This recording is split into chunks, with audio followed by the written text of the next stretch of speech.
les amis, aujourd'hui on va voir quels sont les intérêts à venir s'installer ici à l'île Maurice, quels sont les atouts à s'installer ici à l'île Maurice. Donc tout d'abord je vais vous parler des atouts qui sont à mon sens relativement importants. Par la suite je vous retracerai un petit peu mon parcours ici à l'île Maurice en tant qu'expatrié. Tout d'abord je ne vais pas vous parler du climat et des paysages tropicaux, je pense que je ne vais pas vous faire l'affront. Vous savez un petit peu à quoi ressemble l'île Maurice et quel est le climat de l'île Maurice. Donc voilà, ça c'est déjà fait. Il y a des dizaines et des centaines de vidéos qui parlent de ça. Bon, je pense que c'est pas la peine de perdre du temps là-dessus. Tout d'abord, l'île Maurice, à mon sens, a énormément d'atouts. Déjà, au niveau de la vie qui est beaucoup plus calme, beaucoup moins stressante ici. Ça n'a rien à voir avec l'Europe. Ici à l'île Maurice, les gens sont très accueillants, que ce soit des parfaits inconnus. Vous pouvez tout à fait alpaguer, je veux dire, un inconnu et lui demander un renseignement, ou à la limite vous allez confondre un inconnu avec quelqu'un que vous connaissez, il va pas vous répondre agressivement ou il va pas mal le prendre. Donc ça se passe très bien. On pourrait croire que ça serait dû, je veux dire, à ma couleur de peau qui est flagrante par rapport aux personnes, aux locaux, mais rien du tout. Je veux dire, une personne locale, un Mauricien qui va alpaguer un autre Mauricien.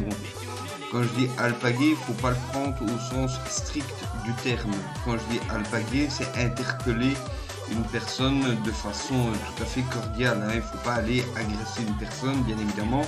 Si vous allez agresser une personne, voilà, c'est tout à fait logique. S'il vient vous agresser, vous allez me répondre agressivement. Mais ici à l'île Maurice, si vous allez interpeller une personne de façon tout à fait normale, lui demander l'heure, lui demander un renseignement, lui dire bonjour tout simplement, que ce soit une personne du même sexe que vous ou une personne du sexe opposé, ça ne pose aucun problème. Les personnes vont prendre le temps de vous renseigner, en tout cas vont essayer de vous renseigner, parce que la science n'est pas infuse et on ne peut pas tout savoir non plus. Donc voilà. De plus, on n'a pas besoin d'être riche, on n'a pas besoin d'avoir 2000 € par mois de revenus pour pouvoir profiter de l'île Maurice. En tant qu'expatrié, on pourrait penser justement qu'il y a... on pourrait penser qu'il y a énormément d'activités à l'île Maurice qui sont payantes. Il y en a, je ne dis pas le contraire, il y en a qui sont relativement payantes il y en a qui sont relativement très chères pour les locaux comme activité. Mais il y a des activités tout à fait saines, amusantes, relaxantes, intéressantes tout simplement, qui sont tout à fait gratuites. Rien ne vous empêche de monter en haut d'une montagne, que ce soit à pied ou à vélo si vous avez des vélos, passer une journée justement de petites grimpettes comme ça. Une fois que vous êtes tout en haut, vous, comme on dit ici à Maurice, vous cassez une pause, vous regardez un petit peu le paysage, vous faites des photos, vous faites un petit pique-nique, rien ne vous en empêche. Des petites balades en forêt, pareil, des sorties à la mer, pareil. Le seul coût qu'il pourrait y avoir, c'est au niveau du déplacement, donc du transport proprement dit. Donc ça, il y a plusieurs techniques. Il y a ceux qui ont leur véhicule privé, qui pourront se permettre justement, dès qu'ils ont un petit moment, de s'évader. Et il y a ceux qui n'ont pas de transport privé et qui devront prendre soit un taxi, soit un bus pour pouvoir se rendre à l'endroit où ils désirent. Mais ce n'est pas excessif. Nous, on est une famille de 6 personnes, on est une famille de 5 personnes, papa, maman, 3 enfants. Avec l'équivalent de 5 €, moi j'ai la plage à 15 minutes de chez moi. Je prends un taxi ou je prends un bus avec 5 €. Je fais l'aller le retour. Je prévois évidemment le lunch pour aller sur place, à boire, à manger.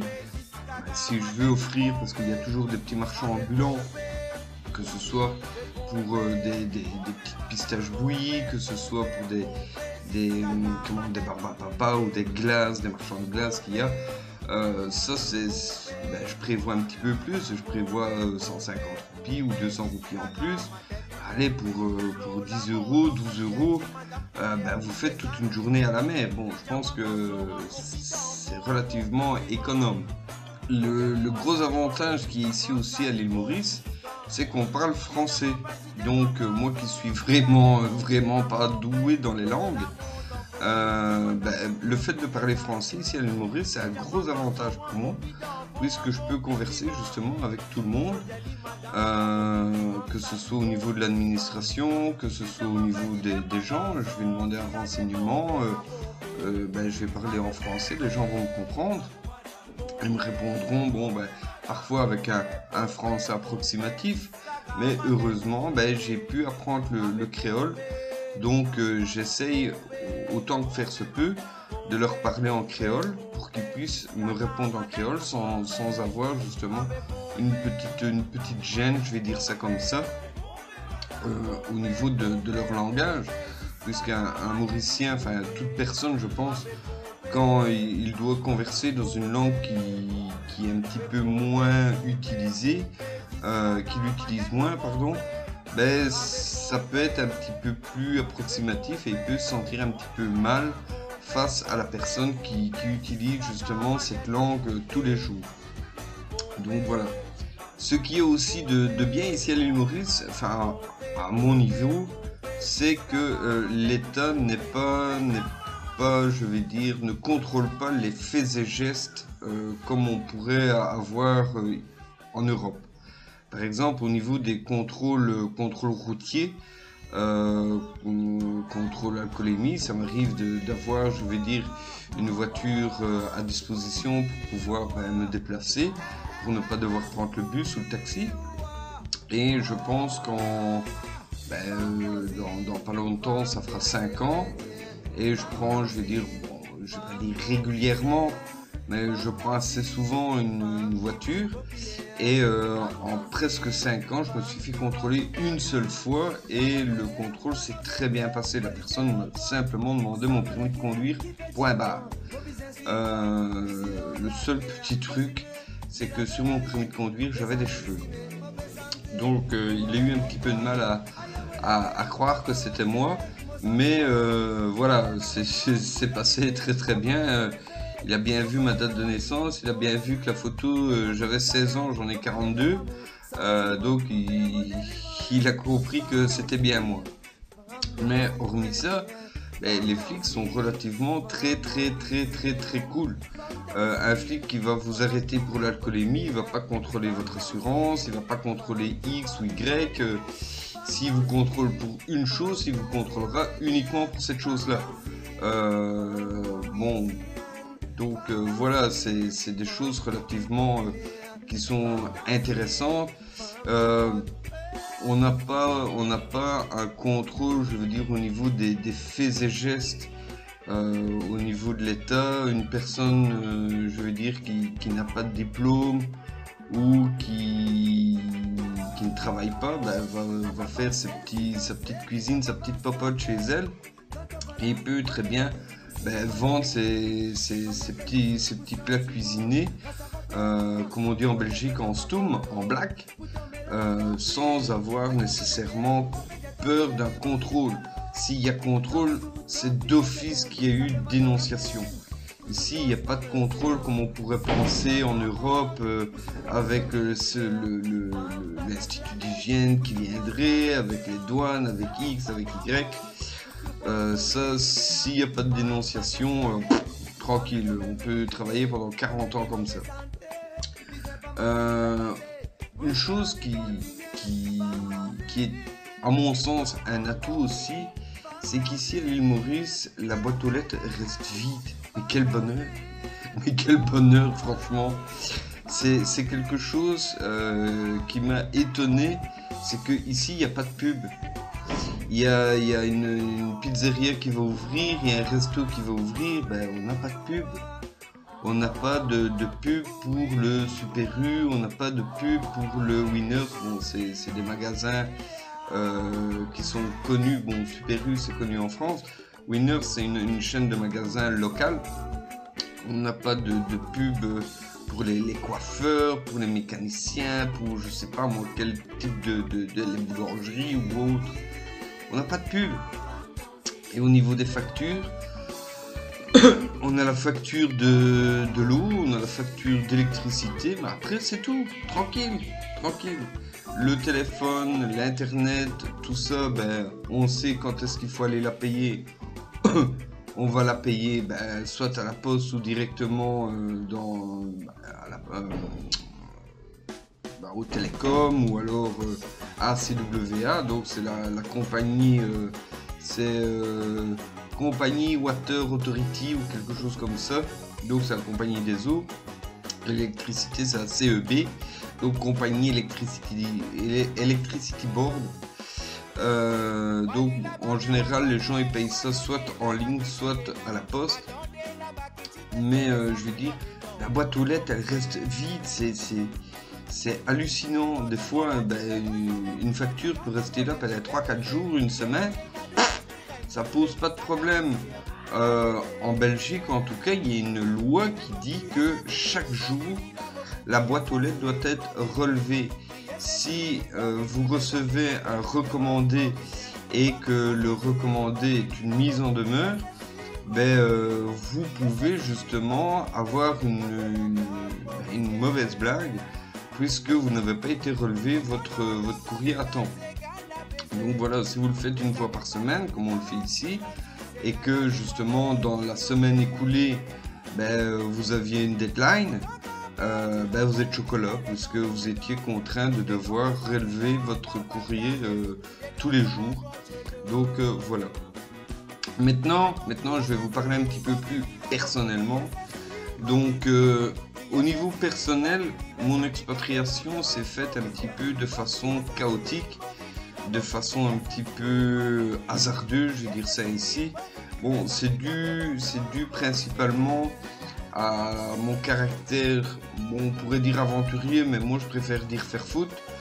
Donc je suis insouciant à la limite. Ce qui m'attire en règle générale, pas mal de soucis. Heureusement, je corrige ça de temps en temps. J'essaye de bien mûrir.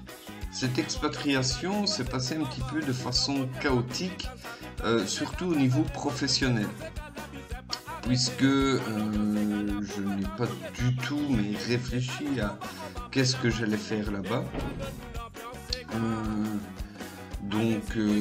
Qu'est-ce que j'allais faire là-bas, qu'est-ce que j'allais faire ici. Heureusement pour moi, je m'adapte vite et j'adore les challenges. Donc quand je suis arrivé ici avec ma famille, j'ai eu la chance de ne pas être obligé de travailler pendant un certain temps, pendant presque 8 mois, afin de pouvoir me concentrer à régler les soucis que mon insouciance m'avait créés lors de mon expatriation. Ce qu'il y a, c'est que justement au bout de ces 8 mois de non-travail, ben, j'ai pu mettre mes enfants à l'école de façon sereine, de faire des recherches sur les écoles, etc. Et bon, à un certain moment, ça commençait un petit peu à me saouler, puisqu'une fois que mes enfants étaient à l'école, bon, ça a été très très vite, hein, au bout d'un mois, c'était plié. Ben, je commençais un petit peu à faire le tour dans la maison. C'est bien de prendre un petit moment pour se reposer, pour faire le point, etc. Mais 8 mois, c'est long, c'est très long, surtout quand on ne travaille pas. Donc ben, ce qu'il y a, c'est que je m'emmerdais, franchement je m'emmerdais. Et faut pas le cacher aussi, c'est qu'au bout de 8 mois à ne rien faire sans avoir, je vais dire, de rentrée d'argent dû à un travail. Heureusement, j'avais un petit bas de laine, on va dire ça comme ça. Ben, le bas de laine, il commençait à s'effilocher. Donc, ben, j'ai cherché un travail. Mais bon, mais quoi faire? J'ai un diplôme supérieur de jardinier que j'ai exercé. Et après, j'ai travaillé pendant près de 12 ans dans l'administration. Le problème, ici à l'île Maurice, c'est que pour être jardinier, il faut pas de diplôme. Donc tout le monde peut être jardinier. En plus de ça, travailler sous une chaleur quasi caniculaire plus de 6 mois par an, très peu pour moi. J'étais pas chaud. Lol. Travailler dans l'administration, le souci c'est que mon anglais est plus que rudimentaire et en plus de ça, déjà en Belgique, j'avais des problèmes avec ma supérieure hiérarchique qui voyait en moi justement un empêcheur de tourner en rond puisque j'adorais aider mes collègues, aider le public, quitte à dépasser un petit peu mes fonctions, quitte à bousculer un petit peu les procédures. Et le souci c'est que ça m'a valu pas mal de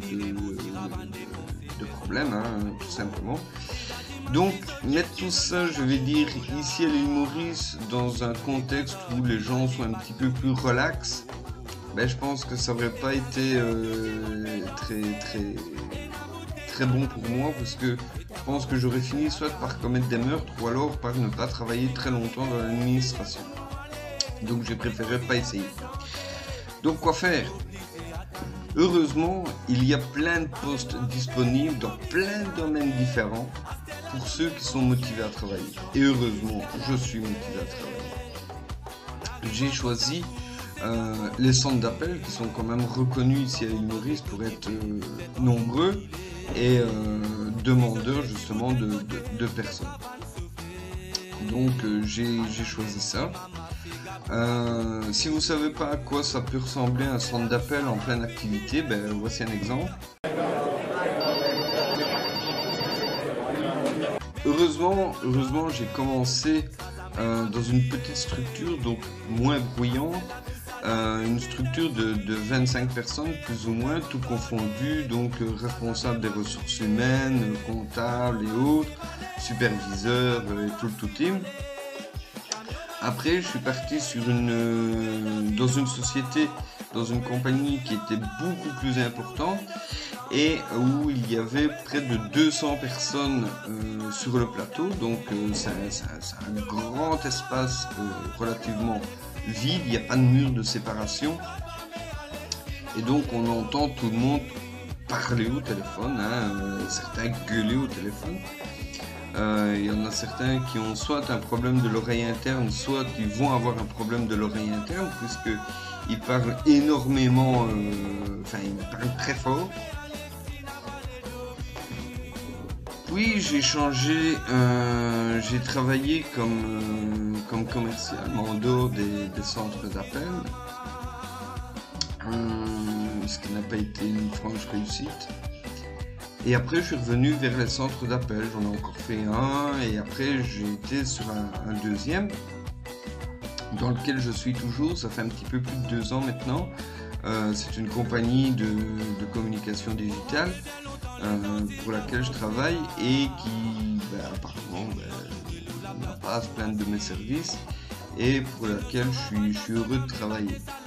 Mais bon, on ne sait jamais de quoi demain est fait, une meilleure proposition ou autre. Bon, voilà. Ou un problème, je vais dire, d'ordre mondial, pour ne pas parler du coronavirus. On ne sait jamais. Bon, j'ai eu la chance de pouvoir continuer à travailler pour cette compagnie durant le confinement, au télétravail tout simplement. Puis au mois de juin, si je ne me trompe pas, ici à l'île Maurice, on a été déconfinés. Au mois d'août. Au mois d'août, la vie a repris de façon tout à fait normale. Donc, on n'a plus de soucis à l'heure actuelle pour aller faire des courses, pour se déplacer, pour aller à la plage, faire des anniversaires, des mariages, etc. C'est comme s'il n'y avait plus de coronavirus ici à l'île Maurice. Enfin, il n'y en a plus, je vais dire. Les choses sont relativement très bien encadrées. Tout ça pour dire que si ça devait être fait, ben je le referais sans problème. Donc le truc c'est que justement j'ai pu à travers ces différentes expériences découvrir l'île Maurice et rencontrer des personnes singulières parfois et extraordinaires à d'autres moments. Donc ces personnes m'ont aidé volontairement et d'autres involontairement, ce qui m'a permis justement de me forger une certaine expérience ici en tant qu'expatrié. Comme je vous l'ai dit, je ne regrette rien. Les galères par lesquelles je suis passé, les bonheurs, parce qu'il y en a eu bien évidemment, mais je ne regrette rien, je referai exactement pareil pour rencontrer exactement les mêmes galères, pour avoir exactement la même expérience. Donc ça fait bientôt 5 ans, en mars, ça fera 5 ans que je suis ici à l'île Maurice, et je pense sincèrement y rester. Mais si j'avais la possibilité de retourner en Belgique, de toute façon je ferai un petit passage par la France, c'est obligé, il n'y a pas de vol direct Maurice-Belgique. Mais si j'avais la possibilité de retourner en Belgique, je le ferai uniquement pour des vacances, je n'y retournerai jamais pour me réinstaller là-bas. Parce que quand on voit comment on vit ici à l'île Maurice et comment on vit en Europe, pour moi il n'y a pas de comparaison. Ceci est mon parcours justement d'expatrié. Je ne pense pas qu'il ressemble à beaucoup de parcours d'expatriés. Souvent quand vous regardez des vidéos YouTube, vous voyez des vidéos justement avec des gens qui ont des entreprises, qui ont des sites internet, qui ont X, qui ont Y, qui sont leurs propres patrons, et qui ont une belle vie, tant mieux pour eux s'ils vivent comme ça, mais le problème, à mon sens, c'est qu'ils se coupent d'une certaine expérience de l'île, puisque en vivant de la sorte, ils vivent un petit peu, à mon sens, en autarcie, et de ce fait, se coupent un petit peu des expériences qui créent justement l'atout, la vie de l'île Maurice, aussi bien en positif qu'en négatif. C'est sûr qu'en travaillant pour une société, je ne gagne pas des centaines de millions de roupies par an. Donc il y a des mois où c'est un petit peu plus compliqué que d'autres, mais ça me permet justement de voir certains aspects de la vie locale, de se débrouiller, le fameux système D, et de voir l'entraide qu'il y a entre les Mauriciens, de voir l'entraide qu'il y a dans la population locale. Donc ça c'est aussi le charme de l'île Maurice. Voilà, moi je vous remercie en tout cas pour avoir regardé cette vidéo jusqu'au bout. Si jamais ça vous a plu, j'espère en tout cas, je l'ai fait dans ce but là. Si jamais ça vous a plu, n'hésitez pas à me laisser un petit commentaire, un petit pouce bleu aussi, ça fait toujours plaisir. Et n'hésitez pas à vous abonner aussi pour ne pas rater de futures vidéos. Je vous laisse, allez, à bientôt, ciao ciao.